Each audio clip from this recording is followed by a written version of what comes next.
I'm your moderator of today's session.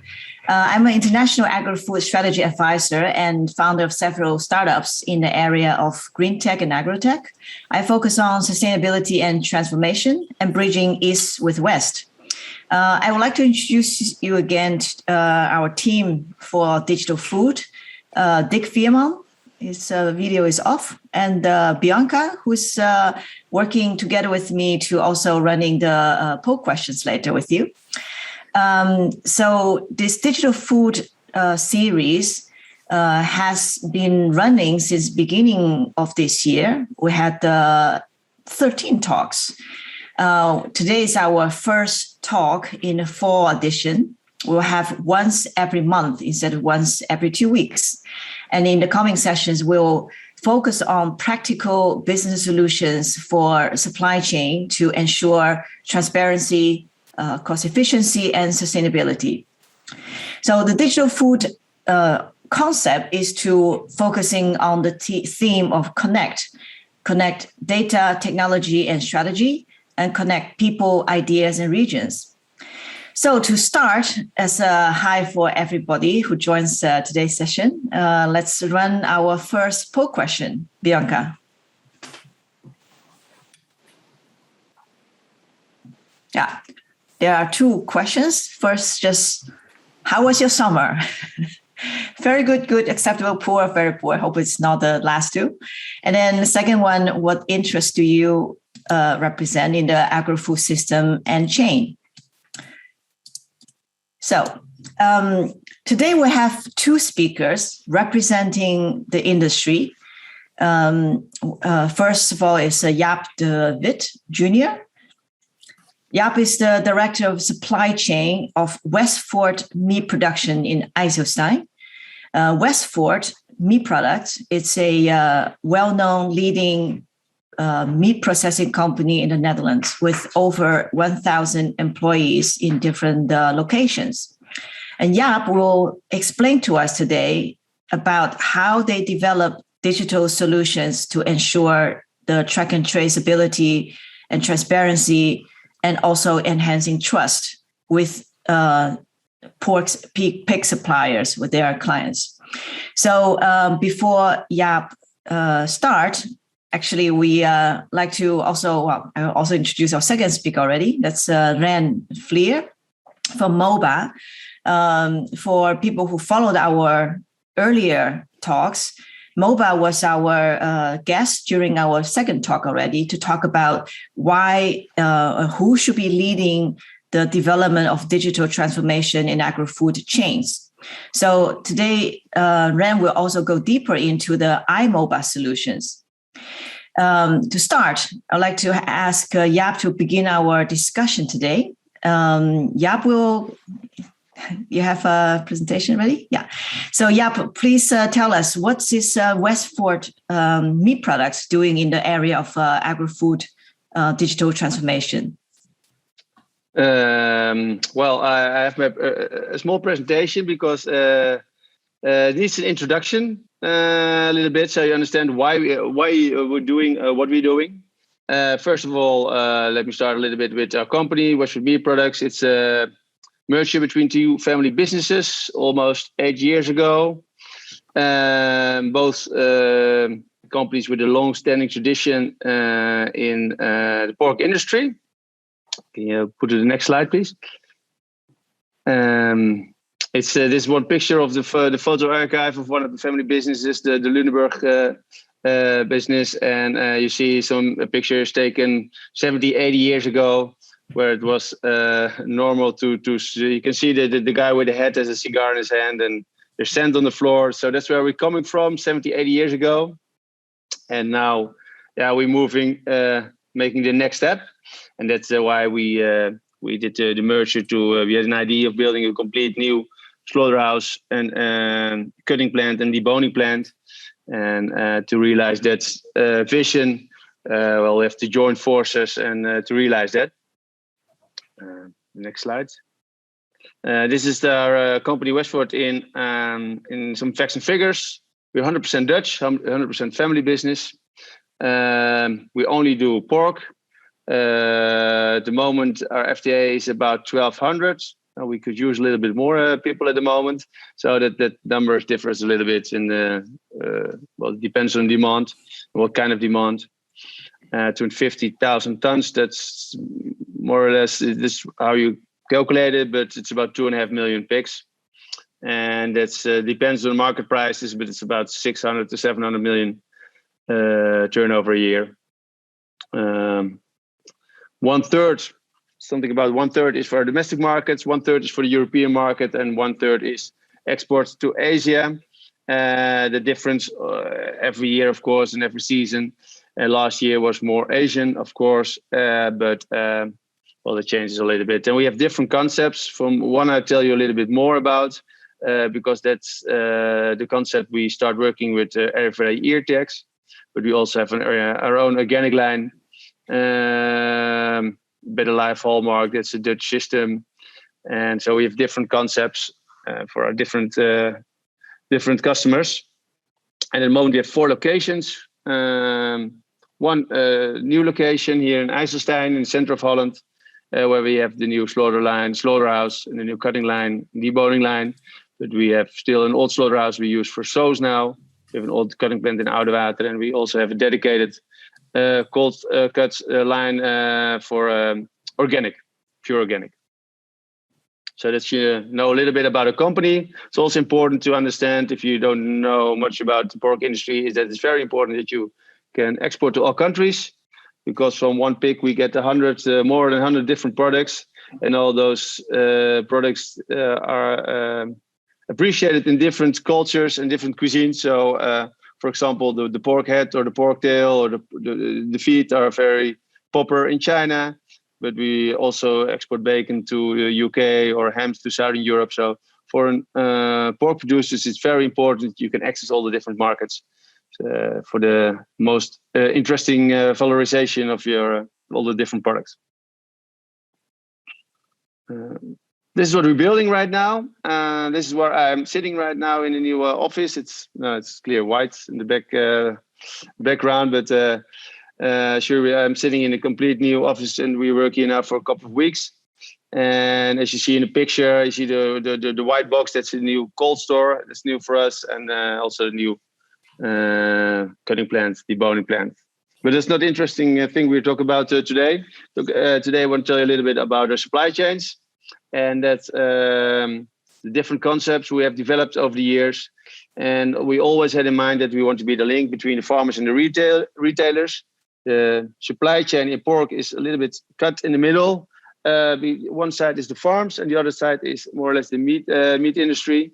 And we want to develop. We want to in our change. We want to connect the farmers with the retailers or butchers, and find out what's interesting for retail organizations, and how can we translate it into opportunities for farmers, and the other way around. What can farmers able to do? What are the possibilities, and how can we translate it into opportunities for retail organizations?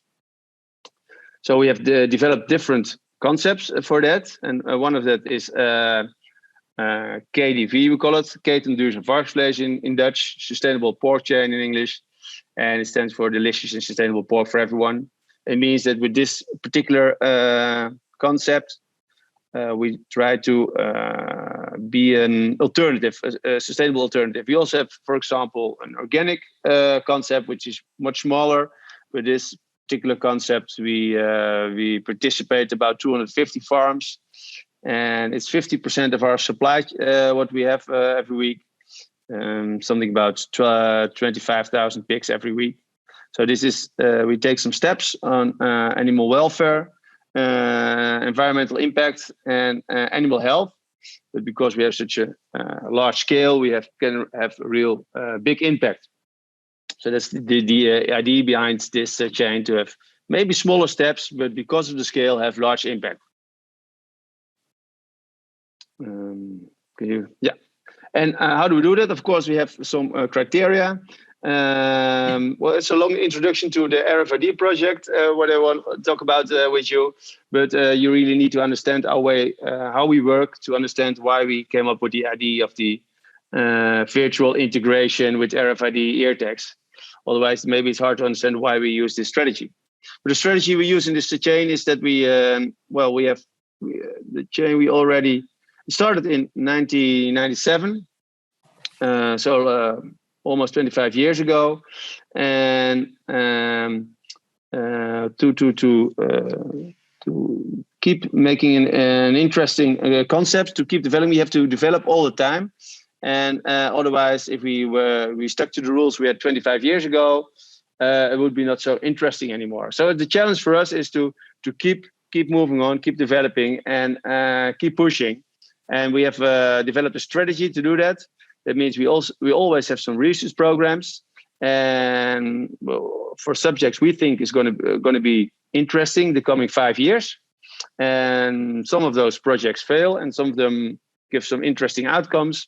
And we try to develop them from a research phase to a day-to-day solution on the farms. So we take the next step, and then we test what the research phase in the daily practice on the farms.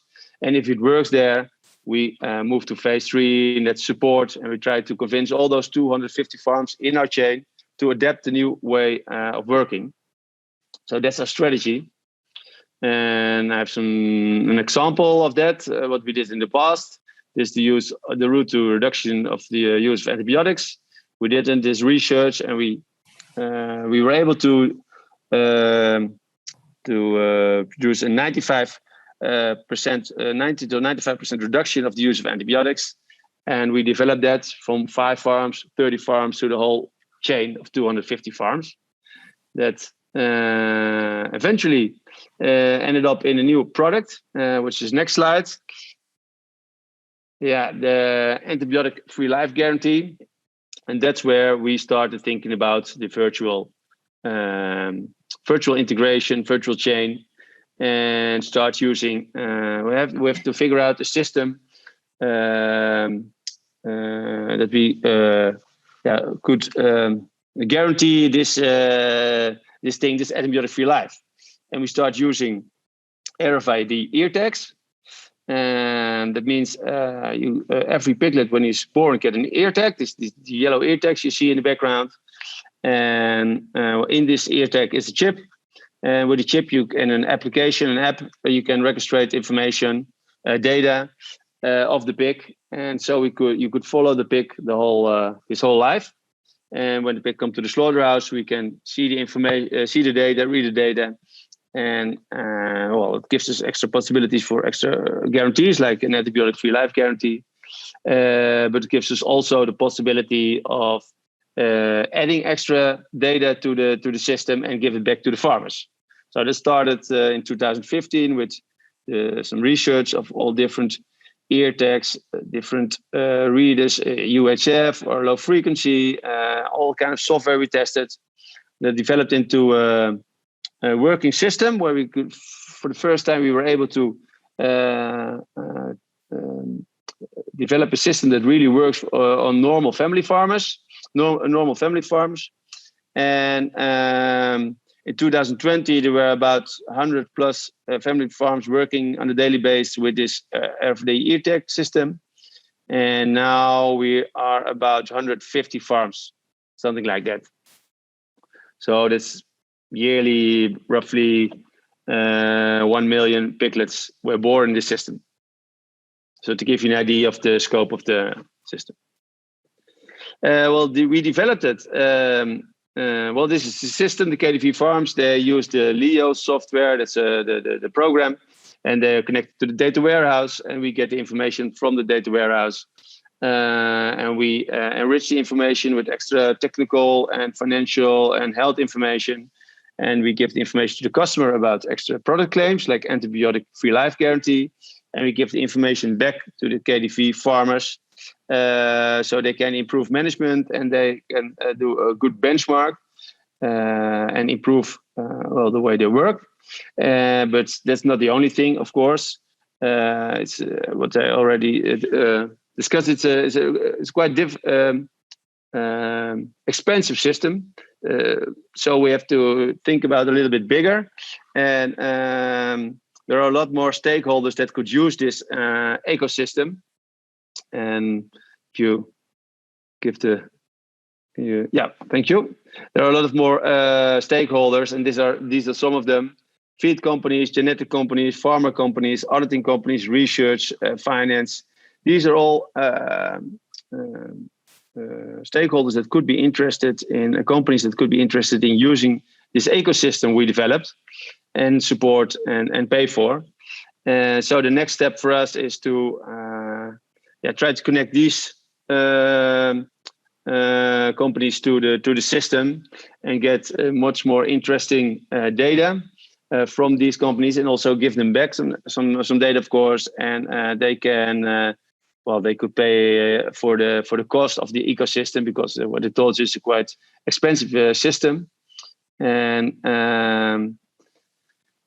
this could be the real first real virtual integration. That's the idea behind it, and that's how we came up with it. It needs a long introduction, but that's how you come up with the idea of the system. And I think that's my introduction. And thanks, Jaap. Bianca, let's first see the results of the first two poll questions. Oh, glad to see most of our participants had a great summer. Okay, we have 50-50 producer, processor, and some retailer. Great, no regulator. With that, let's run our third poll question, which I would like to use also to ask Jaap a few questions. Bianca, please. So in this question, I would like to ask you who, actually it's a question we asked in our earlier sessions, is who should take the lead in the digitalization development agri-food system, whether it should be large international bodies like EU or UN, or certification parties, or leading industry players, or retailers, or technology companies. Jaap, where do you see you in this ecosystem? Do you see yourself as functioning as part of the independent certification, or or the technology company, or just industry player? What is your answer to this question? I think it's not who should, but it's more the question should be who could, because it's asking a lot of effort, a lot of investment. You really have to keep investing year over year to develop a system like this. And the outcome is not very certain. Of course, we have the idea that creating a virtual integration could benefit all players. That's the idea. But who's going to set it up, the whole system? So I think that the only party in the chain that could do it is the leader in the chain, because they have the more or less the power to do it. Of course, I think if farmers do it, it's perfect, but it's for them it's hard to organize. And I don't think the retail organizations will do it, because it's way too expensive for them, and they have like 10 or 20,000 products. So they're not going to organize all the supply chains for all different products. I don't think so. And government, I think, is not going to move fast enough. Maybe you have a very solid system, but it takes way too long to organize. So I think the only player that can do it is the one that's the industry leader. But that's my opinion. So it's not that we like to do it, or we only think that's the only way to do it. But we are open for different. Yes, so I'd like to indeed hear other people's opinion, because in this case, you start with a pilot. Start with 5 farmers, 10 farmers, actually 550 farmers, and ahead of you actually even leading the consumer demand, because in this case, you are providing the market with pesticide or antibiotics-free product, but there was not a regulatory or retailer demand. It's an industry initiative that you see this as a direction you like to take a lead in.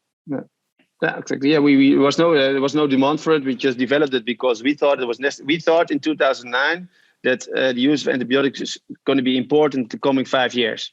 So that's why we started the program. with also government help to realize the reduction. And then after 5 years of investment, we decided, okay, if we want to invest more, then there should be some kind of a return on investment. And that's why we turned it into a product. So it was great, because there'll be a number of questions, I'm sure, also from the audience, is qua economics. Who gets the benefit? How do you get a payback? What's the data model or the economics of the data, for example? Who's paying for it? Who gets benefit? So we'll come back to this question. Bianca, let's see the poll result. See if that's different from the result from earlier. So people agree with you that maybe it's not should, but in the end, when it is most, let's say, the logical or likely outcome is leading industry player who has a close role in the ecosystem, directly relationship with the different players who can take lead in developing this development. So with that, I would like to Bianca, let's pull up the fourth poll question, and let when people are reading through this, I will also show a video to introduce our next speaker.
So that's a short movie about 2% efficiency, what it can mean in agri-food system, just for taking the egg chain as example.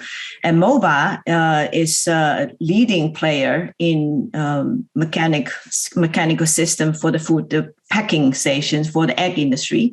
So MOBA deeply believes in supply chain efficiency, the benefit you can create for environment, for company profits, and also for consumers. You can see that in the little video with just 2% efficiency, it can mean, let's say, 60,000 less trucks movement in the world, water savings, electricity savings. But it's difficult because even with just say aiming for 2%, it still have a lot of challenges to get all the chain players to agree on a standard, right, Ren? Yeah, that's correct. Yeah. So please tell us also about you, and then also what is the MOBA doing in this topic, in developing or leading development of digital solutions for the egg industry. Okay, let me start. Is my screen visible? Can you see my screen? Yes, go ahead. Yep. Okay. Well, I thought, one moment. I thought I'd first start with the introduction, what a grader actually is, just that everyone is on the same page when I'm talking about the egg chains, supply chain, so to speak. So what we see here is a typical packing station with a grader in the center, and well, let me see. We get ungraded eggs in a pack station that go into the machine. They are loaded on the machine, and then we have the eggs are going under a number of detection systems, and you have to think about things like cracks of the eggs, the weight of the eggs, if there is blood on the eggs or in the eggs, dirt on the eggs, etc. So all kind of measurements on each egg. And then the eggs are sorted out to different products. That's that part of the machine.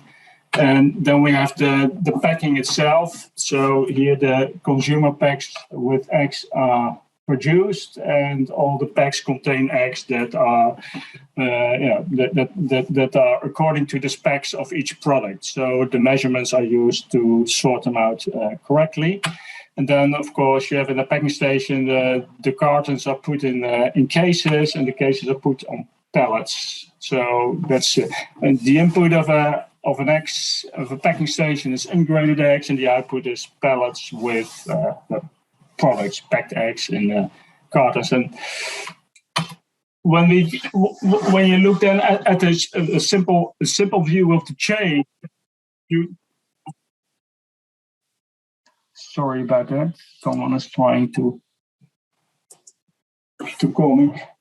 When you look at a simple view of the egg production chain, then what you see is on the left the layer farms. Those are the eggs where the eggs are produced. We have this packing station in the middle, and it sorts out eggs. One direction for retailers, and the other direction is for industry. Eggs that B quality eggs, etc., are also sorted out for industry products, and those eggs are used for all kinds of things: shampoo, dog food, etc. Another view of this, another way to view as this chain is when you look at suppliers to this chain, because MOBA is not in the chain itself, but we are an equipment provider, and we deliver equipment mainly to packing stations, also some equipment to layer farms. And of course, you have in this chain a lot of other suppliers: food suppliers for farms, layer suppliers, breeding farms that deliver the chickens that have to produce the eggs, equipment for farms, packaging for packing stations. That's also a large cost component. All those packages that the eggs are packed in. So what we do there, what we as MOBA are. You can see one of the biggest equipment deliverers of producers of grader systems. We have a large worldwide market share. So we want to stay there, of course. So our idea was some 5-6 years ago. Let's help our customers in focusing on their performance. That's what the iMOBA product, what I want to introduce now, is focusing on. Help provide tools for our customers to improve their performance and increase their bottom line. That's basically what the idea is. So what we have built thus far are 3 kind of modules. One module that we call the Performance Pro module. It's basically what it does is it measures a number of KPIs on and around the machine and some trends on those KPIs. We have a benchmark module that helps the customer to see how well he produces or performs in comparison to his competitors, so to say. And we have a real-time dashboard that helps him to monitor when he sets targets defined by those earlier analysis, to monitor if he meets his targets. Well, how does this work? What's the technology behind? I want to show you an infographic that we produced during the introduction of iMOBA, just to get an idea what we all have to do to be able to provide these tools. What you see here on the left is my mouse visible, by the way? Yes. What you see on the left are those packing stations and farms. From the packing stations, we upload a lot of raw data into the cloud. We do that for each packing station has its own part of the cloud, you could say. That's completely private cloud for each customer. And then from all this data, we extract some anonymized data that we use for two purposes. We use that for our own service department to be able to deliver better service on the machines. To help also our customers, we have some services for that to improve performance analysis services. And on the other hand, we have these benchmark module. So we use also the anonymized data and information to provide this benchmark module. And on the other hand, for each customer, we deliver these performance pro and real-time dashboard. That's not anonymized, of course. All the users of this customer can see that.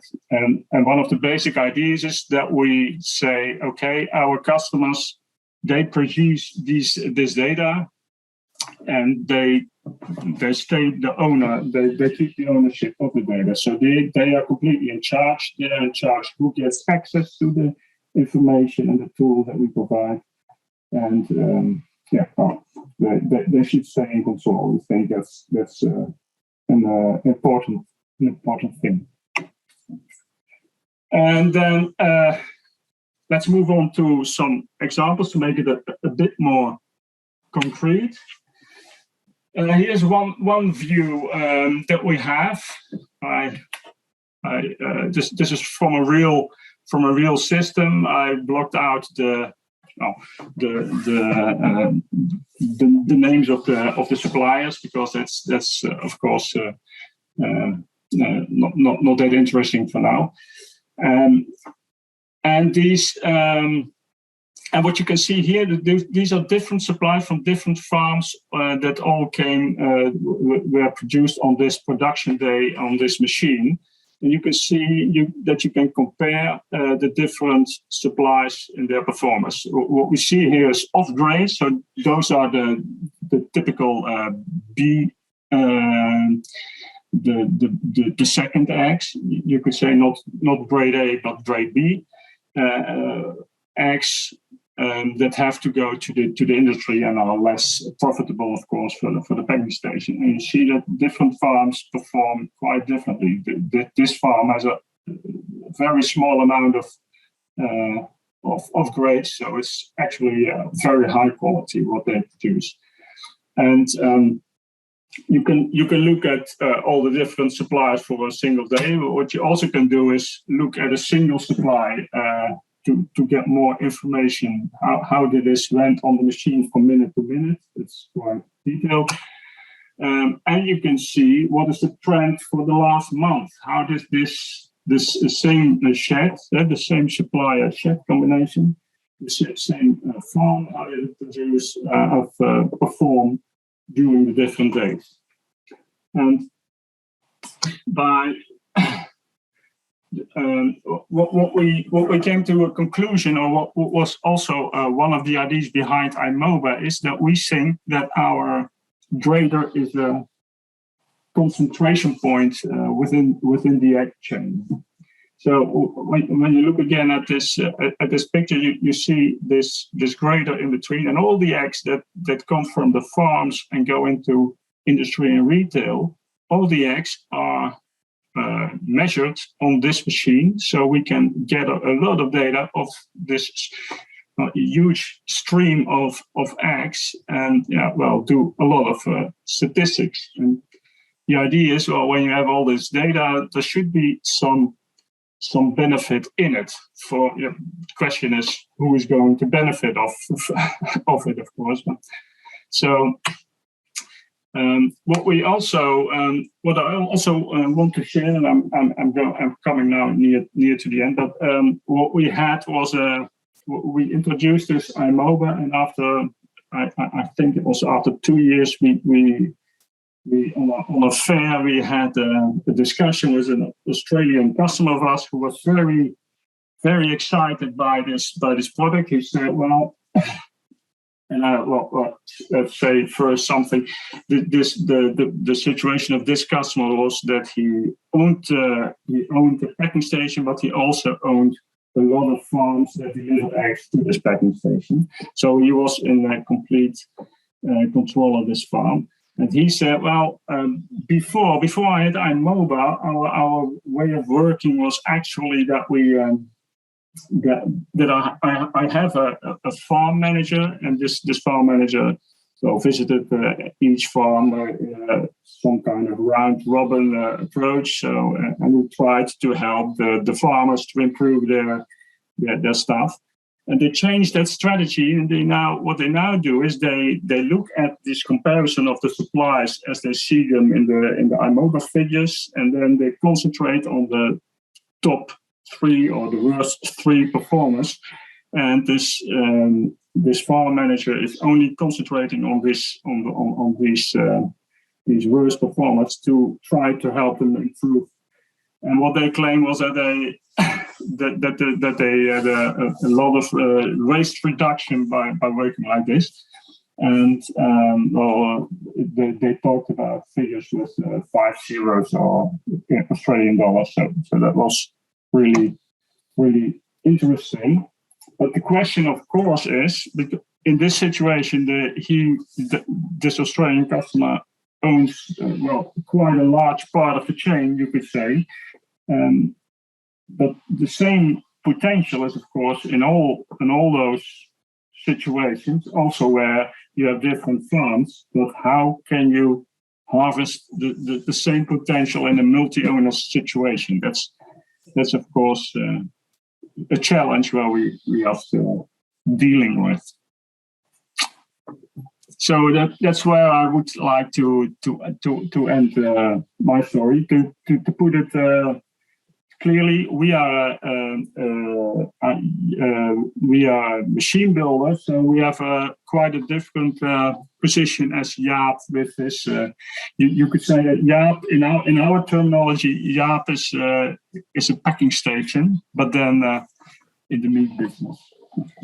That's right. Actually, that's exactly the question I would like to ask you and Jaap, is the comparison between 2 leading players, but you do vary in your position in the chain. So in the earlier question, actually, in this case, Jaap Westford is more a leading industry player because they're actual participant in the chain, whereas Mobile is actually more of a technology company, right? You provide mechanical system, and now you start providing, data solutions. So in that sense, you are actually more removed from the actual chain, but yet you take on the initiative to develop this solution also without a clear picture yet of who to benefit. Or do you have a picture? Well, the picture that we have is that we are, of course, market leader in this niche market, you could say, of grading machines. And we think that when we strive for product leadership, so that we have the best grader and also the best tools around us, that all helps in keeping our market position. That's what we think. But yeah, the more beneficial these tools become, that all helps in our product leadership. That's how we see it. But yeah, you can do everything yourself. When you provide tools, the tools have to be used properly to be most beneficial, of course. And that's something that we and that's also why we have this customer care department that helps customers in how you should use these tools, and they help them with performance analysis, etc. Yeah, there's a lot of questions also already in the audience concerning economics. So I think also it would be interesting to see the audience and your response to what do you think would be the likely landscape for the future data platforms. How would the standard evolve? Bianca, let's also show the results of poll question number 4. Food sector driven standardized platform. a subscription model to multiple commercial integrators. So Jaap and Ren, what do you think about this question? What is your individual answers and you think about? Because Jaap, you as Westford, you believe that in 5 years this data capabilities of smart farming will become a standard. So how does this standard look like? How the standard look like? Well, that's the way that this how economics. How they might evolve. Well, that's something that differs from country, I think. But in Holland, we have the system that we don't work with integration. So the whole chain is with all but farmers are their own entrepreneur. They are owner of their farm. So it's very. You have so many different players, so that's what I mentioned. That it's difficult to find a way to make this work, and but they have to be shown the coming years how it's going to work. I don't know yet. For countries like more in Spain or the US where they have integration, it's much more easier, of course. But Holland is it's more complicated. It's more complicated. Because the farmers are more, yes. Yeah, but we have a bigger win, of course, because we still have if you can create that vertical integration, you still have the entrepreneurship at the farmer level. And on the other hand, you can use the advantage of being in an integration by sharing data and optimizing the chain instead of the player. So we have more to gain, I think. Ren? How it's going to end up, I don't know. Ren, what do you think? Yeah, well, I think I agree with Jaap in that perspective. What we don't do a lot of integration yet. We connect all our systems. We are also now looking into connecting the supplying farms more and more. And we have some cooperation with some genetics company who's also very interested in all those, in laying the link between which chicken race performs better than others. So we have some cooperation there. But I think, that it's still, we are still pioneering, so to speak, in how to find our ways. And what we try to do is we work in the cloud. We try to use standardized or create our own APIs so that it should be not too difficult to connect other parties that are also a bit data oriented. But real hard standards of these APIs. That's something maybe that's in a number of years foreseeable. But I see that we are. I think that we are still defining them ourselves. Because also before our talk today, I understand actually you both are also not too aware of each other's solutions, right? So even though you actually function in a similar agro-food world, also in animal products, in the chain, big players, but actually you were actually not aware of what's happening one chain from the other. That's correct. I was not aware of this big initiative, but I was aware of the Lely. They also made some presentation before, I believe. When we started with iMobile, we looked a bit at how Lely started up these things, and we learned a lot of that. Yeah. So I think there's real need also for between food industry really talk more with each other, because the data collection and then the trend, the standards will in the end converge in terms of certifications, regulations, and also technology solutions. So we have a number of questions already in our audience, and then really concerns to start first one. Who owns the data? This is a question for you, Jaap, from Gurdian, but he left. Well, it's always the question, and it's always an interesting question because it's not so relevant in a way, because within our chain, we do nothing without the permission of the farmer, of course. And if you're alone if you know only your own data, it's not interesting. It's if you cannot compare it to other farms, if you can make those benchmarks, it's not really interesting information. So for us, it's if you want to share this program, and maybe it's also important to tell that we pay for the system as Westford, and we also pay the farmer a fee to collect the data. And part of that this program is that they have to share the data, so we can make those benchmarks, and we can just give those extra guarantees to our customers. So the whole sharing is part of the program. But of course, we will never share the data without permission of the farmer. And the farmer can't use the system and everything to sell data without our approval to others. So that's the way we organized it. So it's kind of a collective ownership in some ways. They trust you.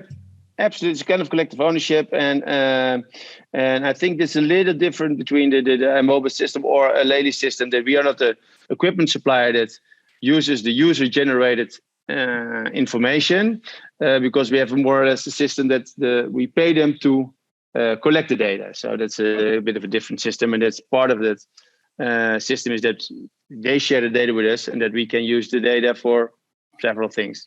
Yeah, like so that giving back, benchmarkings, maybe use it for university for research, or give it to the customers for an extra guarantee, like antibiotic-free life guarantee.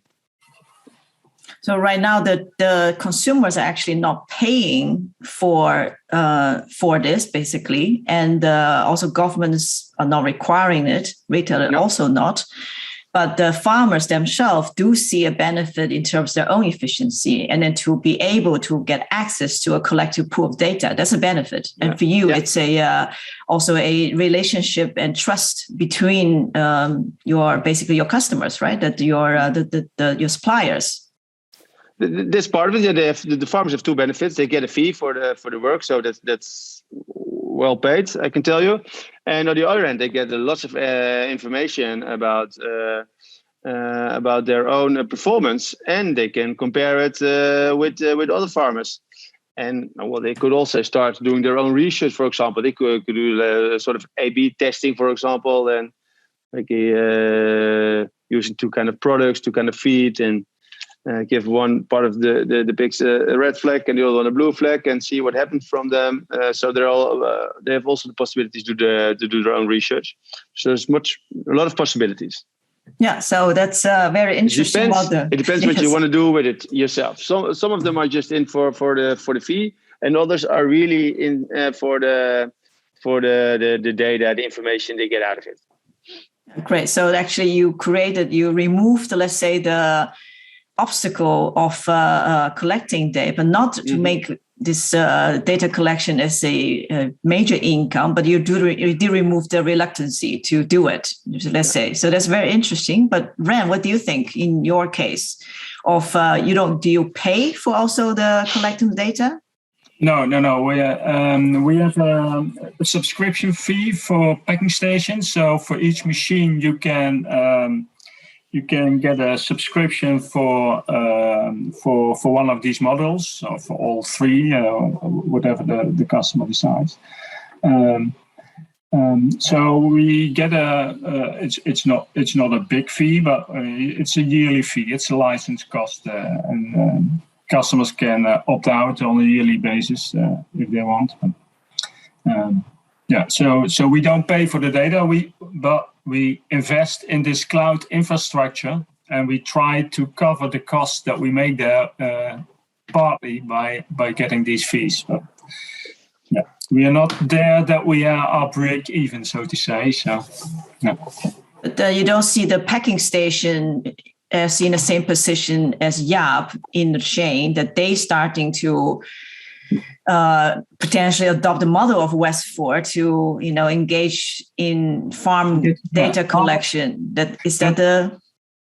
that's all we are looking at in what I call the farm module, in introducing also on data collecting from information from the farms, and we do that together with one of our customers, so say a Jaap kind of guy,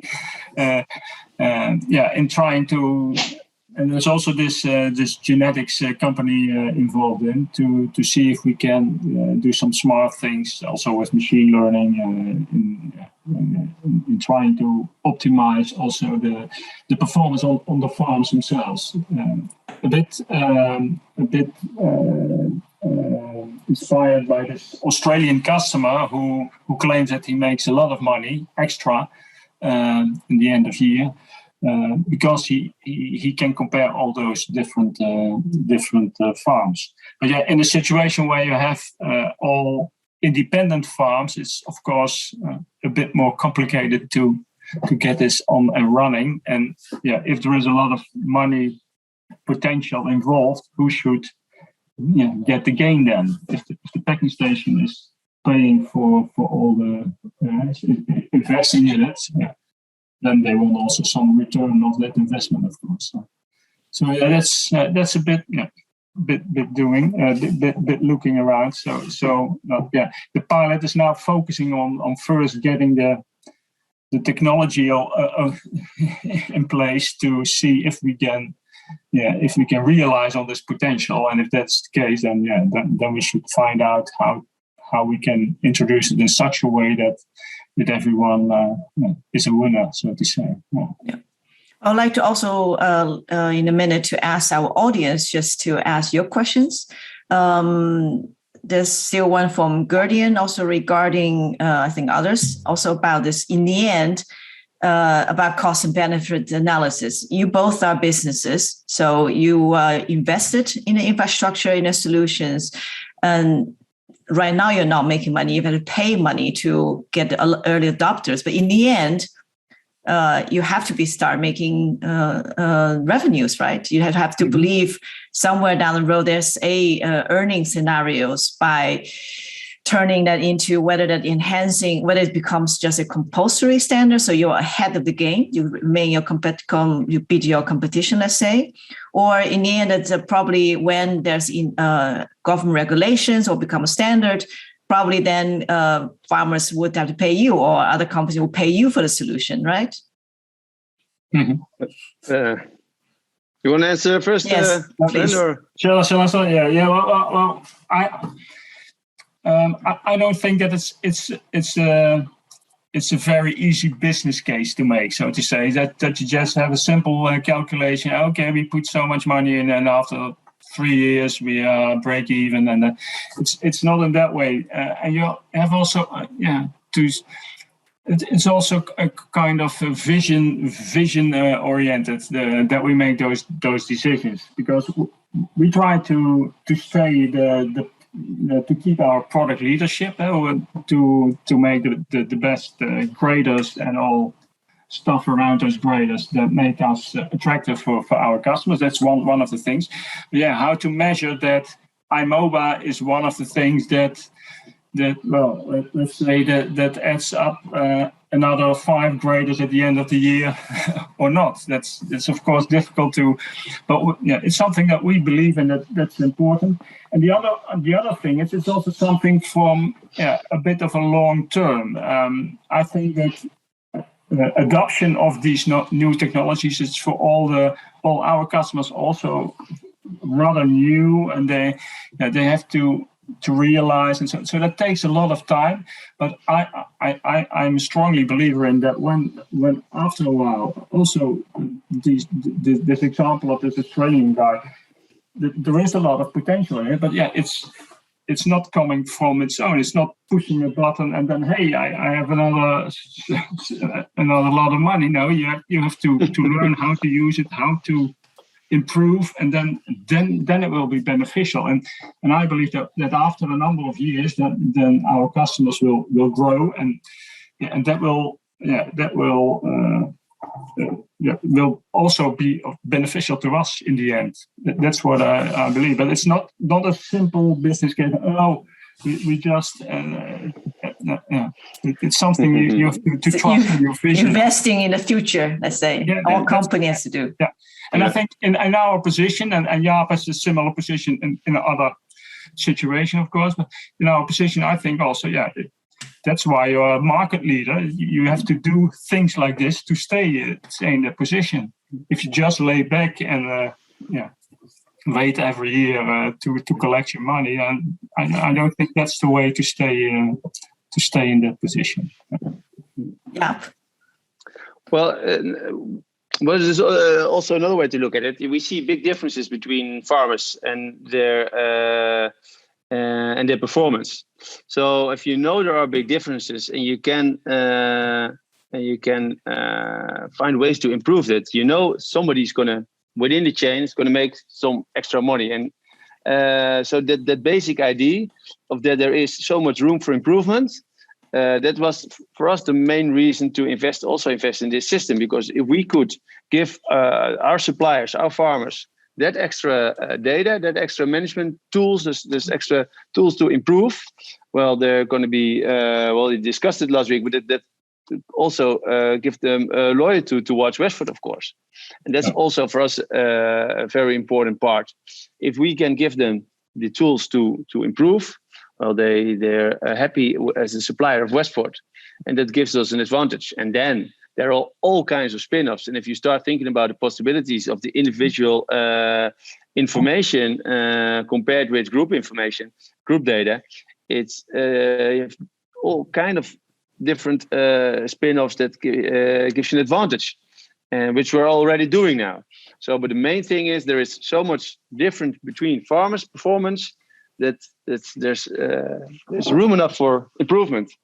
So basically, when there's efficiency gain, there are always benefit generated, whether for the environment, to the environment, to the people, to society. But then at first, just to show it, and then find a way to, let's say, capitalize it, turn that into an economic case. Right?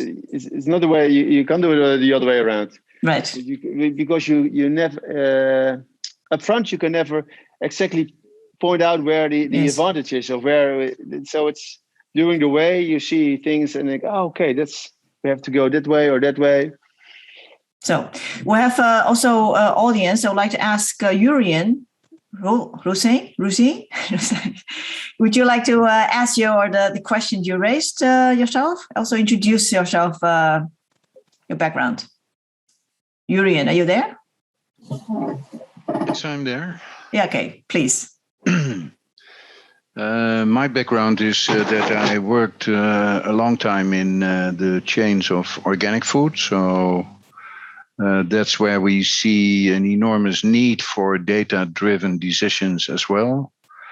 But in general, I see an enormous move to more data-driven business because of new systems to pay for, let's say, social behavior in the food industry. Like, let's say CO2, I mentioned it in the chat. For instance, your CO2 performance, I think that will be connected to data-driven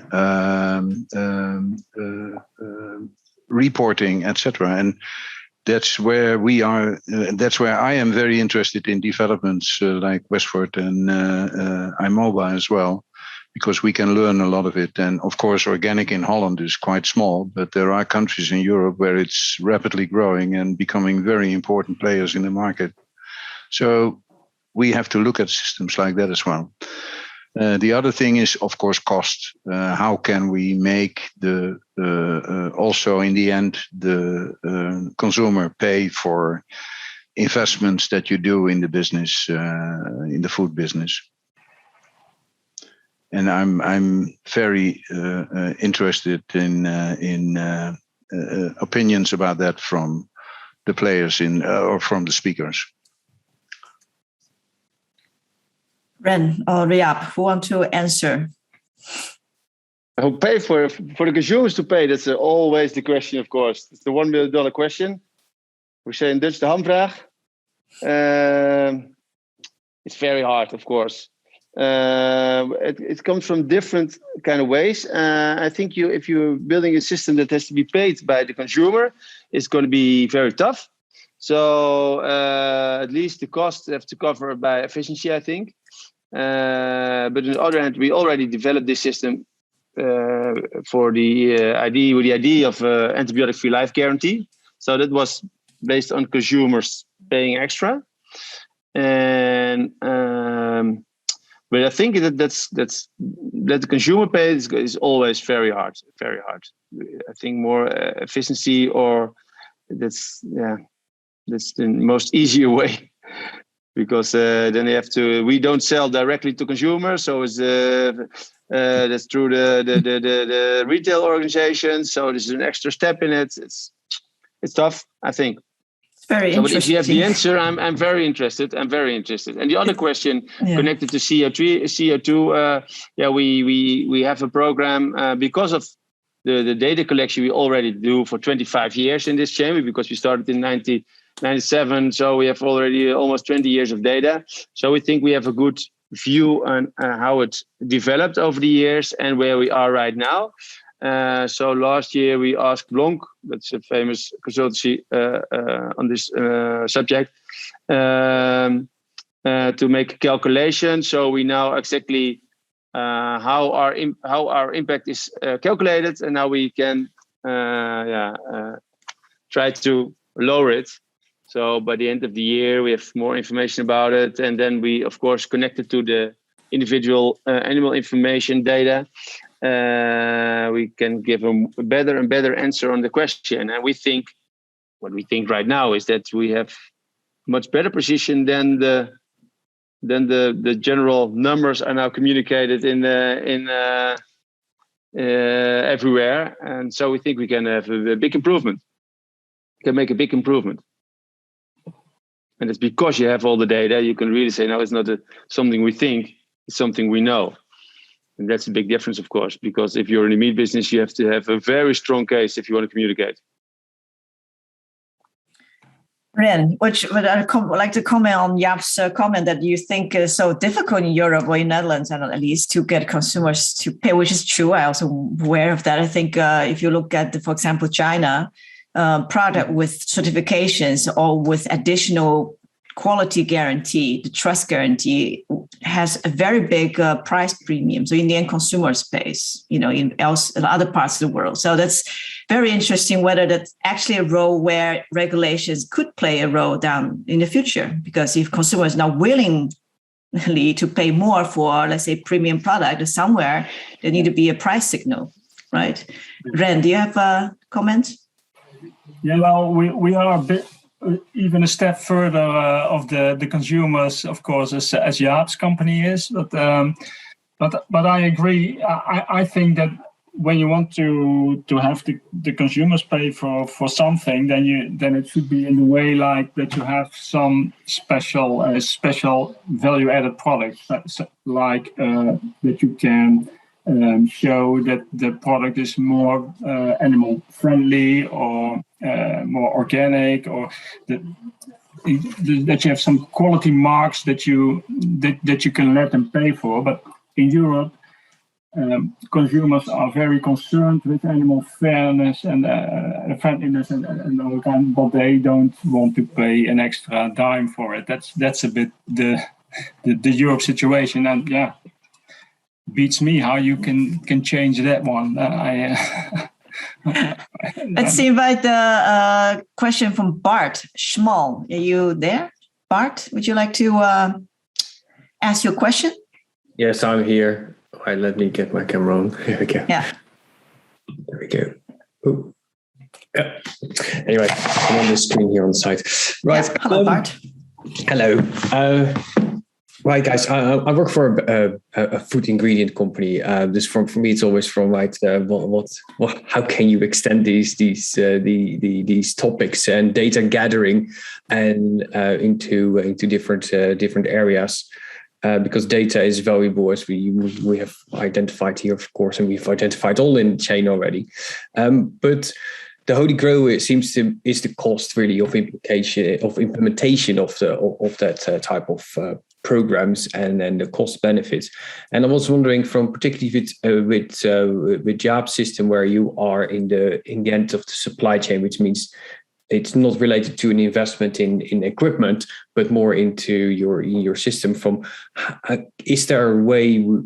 Could this be a blueprint into other areas? I'm thinking, for example, wheat farming or chicken farming, obviously as well, but also alternative areas where you could utilize the 20 years or 25 years of data gathering, which is much further ahead than actually it's been in other areas, in other sectors, really. If that's possible, and if there have been any plans or work you've been doing outside of the pig industry, really. I don't have much experience outside the pig industry on this subject, but I think all supply chains are organized very differently, and techniques used are also very differently, because for a pig it's very important the cost of the chip. It's not about 50 cents. For cows, they're about €5, and it's not a problem. Because you maybe used 50 a year or something like that.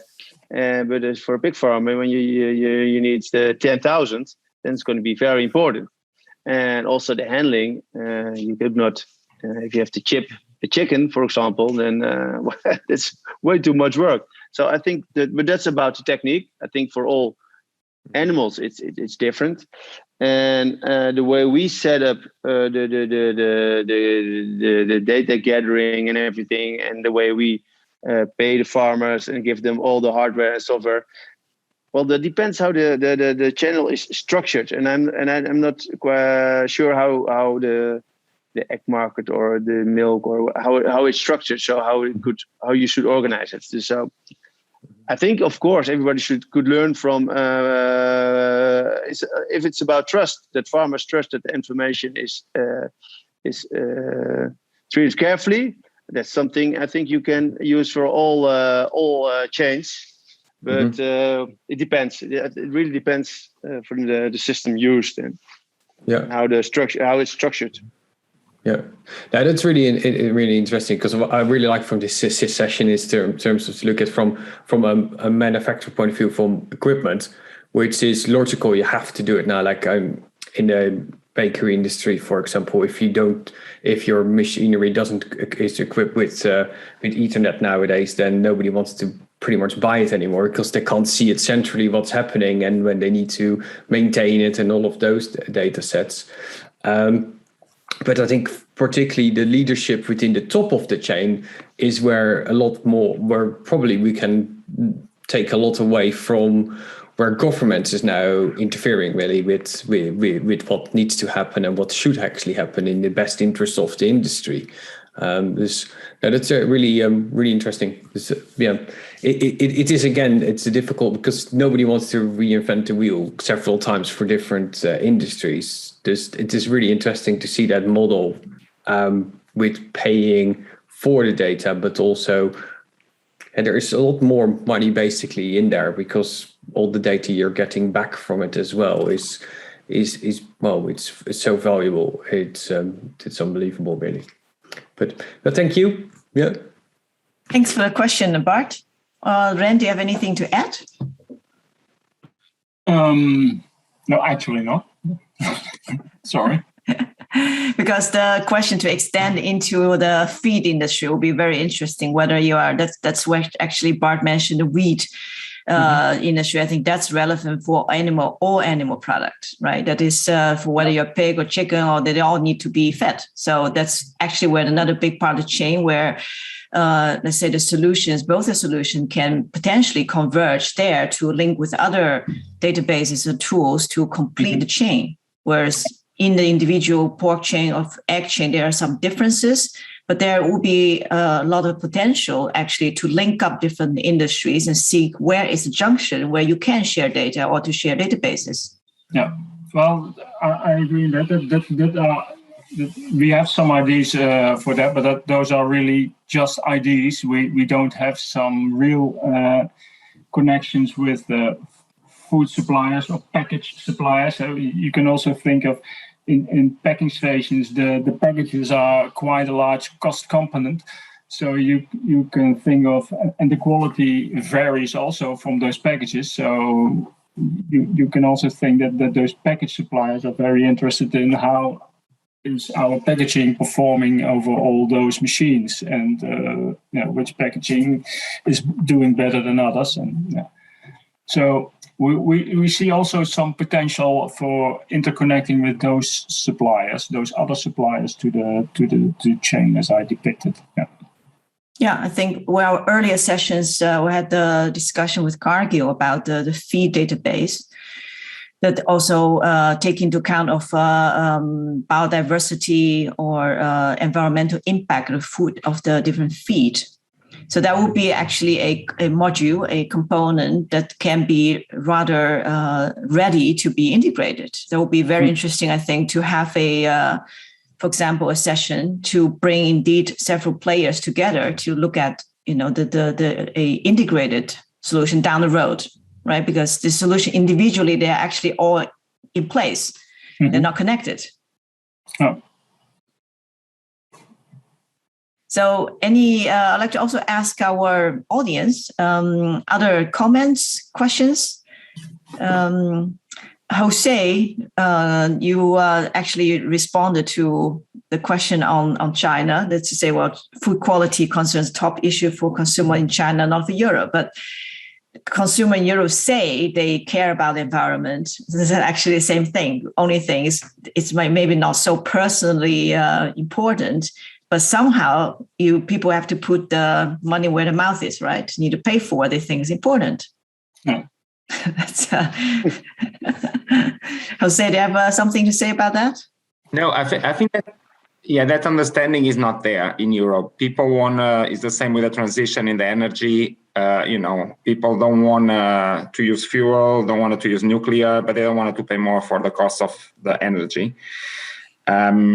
And it's the same, I think, with food, particularly in Central Europe. When you move more to the French consumer, for example, or Italy, you see that consumers will pay a premium for quality food, but you will not find that in the Netherlands or Germany or the countries in Central Europe to pay more in their supermarket bills. So they will pay for, a premium car, but not for premium food.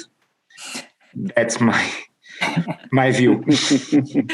Well, I can add something to that, because our antibiotic-free life guarantee, we said it in Italy and not in Holland. So, some come back with an Italian label on it and Italian branding, and then they want to buy it. But most of the antibiotic-free life guarantee meat we sell to Italy.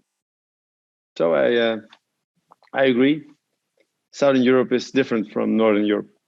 So actually, in that sense, I think that's also a lot of work to we don't have to talk about China, which is kind of far, but just within Europe, there are big regional differences between Southern Europe or Central of Northern Europe.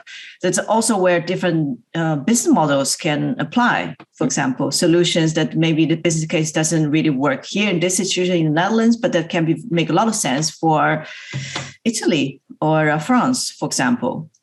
Yeah, and I will add that is a cultural relationship with food, Tiffany. I think in China, there's a really strong, relationship with food, no? And the eating and the culture of eating.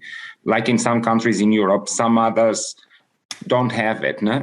That culture of the table and, all the people around the table. And I think that's where we see some differences, is the cultural attachment to food in certain cultures. Yeah, that's true. So the technology solution aside, in the end, it still comes down to also culture and people. That's also important part for why some technology works in some places, some not. Any other questions, comments from our audience? Please jump in, raise your hand. If not, then I would like to thank you, everybody, for joining today's session. It's great. Thanks, Jaap and Ren. It's really very practical, very good real world examples, what companies are actually doing ahead of regulators, ahead of certification bodies. So we will continue our next session. The date is in October. I forgot the actual date. We will get a notice. And then we will go into data dashboarding. So that's also, Ren already mentioned, in terms of KPIs dashboard to give visual representation of efficiency gains or farm management. So our next session will go into this topic, farm dashboard development. So please register, and I will hope to see you all again in a month. Have a good afternoon. Bye-bye.